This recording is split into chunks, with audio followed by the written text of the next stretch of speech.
Hi, it's Kylie Q. Welcome to my studio. So a few days ago I put up a video showing how I made these rip strips. This one was with a Your Creative Studio box, and this one was using bits and pieces of scraps with a bit of stamping and a bit of embossed powder, stenciling, etc. But at the time I had also made another two, these two here, but it was going to be too long for that particular video, which was part of a hop.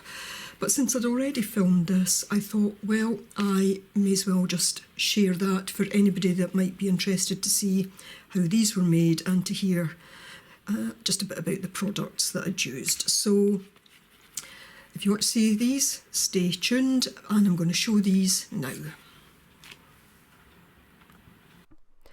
So I basically start the same way as before by putting down a base layer onto my strip. The strips in this case were pieces of cold pressed water paper. I'd obviously cut them out of a paper pad or something at some point, and I'm using dictionary pages just to put that first layer down. Simply gluing these down with a glue stick. This is the Elmer's glue stick.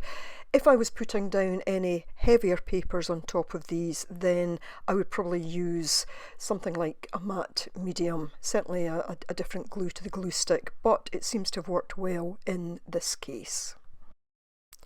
And I use a bone folder just to make sure that these are fully adhered to each other.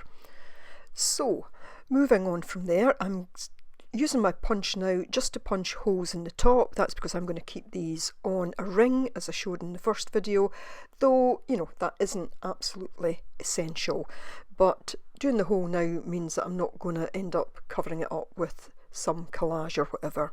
So I've got a scrap piece of, I guess, scrapbooking paper here. I've obviously taken some pieces out this before, and this is just what I'm left with. So I will ink round these and then I will glue them into place. But these rip strips are great for using up bits and pieces of paper that you have lying around, and if you're like me, you know, I hate getting rid of any paper. The smallest pieces I tend to keep, and this is one of these projects where, you know, you can really put them to good use. So I just cut off any overhang, although you'll see at other points that actually what I end up doing is just, if it's just a little bit, I just wrap it round the back. I've got here some tissue paper. I'm not entirely certain where this came from. It's not the wet strength, it's just like a kind of gift tissue paper. I think something came wrapped in it, and I just thought that went quite nice colour wise. Again, just going to use the glue stick on this, and of course because it's tissue paper it's going to be fairly translucent, and so can actually still see the pattern on the scrapbooking papers below. And yeah, this just very much appeals to me because I like to build layers on everything I do, you know, paintings, etc., and to be able to see the layers underneath. I've got another piece of scrapbooking paper here. I think this came from a, looks like a 6x6 pad, and this time I'm just going to cut some geometric shapes just to move away from the fact that the first pieces, I just kind of tore them. They have an organic feel to it, so just a kind of square and a couple of rectangles here. And again, I'm going to ink round these and then stick them into place. Didn't ink the tissue because I think that would have been pretty difficult to do. And I just try and spread things up and down the strip. Now I pulled out this washi. I felt that just the little bit of red on this was just a nice contrast against the other colours on the strip. I did use a bit of glue on that. You know, some washi tapes will stick really well, others not so much. This is actually from a Tim Holtz set. Again, I've had this quite some time. I went through a phase of using a lot of washi tape, but probably less so now. So again, for me, this is a way of being able to use some supplies that have sat about unused for a while. So you'll see a lot of what I do, I put things down in threes. The washi there, I put 5 pieces down just so there was a little pop of colour up and down the strip. Here is another piece from that same set. And I just thought with this, well, this has got numbers on it, so it gives another piece of interest. The washi tape with the red, I think it's almost a kind of map design that's on it. So yeah, a great way of going back and using some supplies that I haven't used for a while. So now I'm just going to ink round the entire strip. Not essential, but I think it just frames it as a nice little piece in its own right. So here I am with the next one, and this time I am taking some pieces of an old map. And again, just sticking 3 down. You know, I think it depends on the size of your strip, how many pieces you might want to set down, or of course on the size of the pieces that you cut. So again, just using the glue stick to put these in place.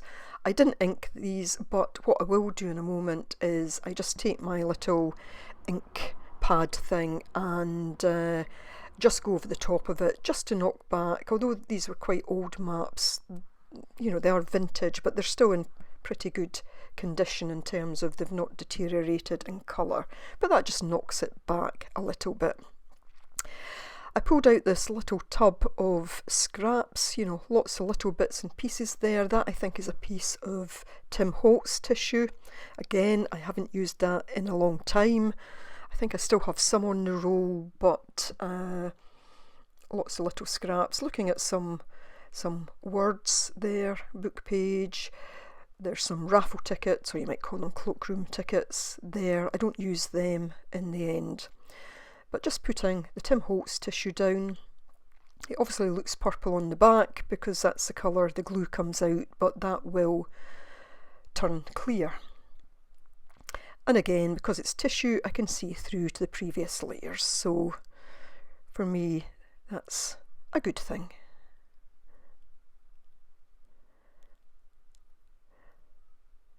And again, I think I just put down kind of 3 pieces on this.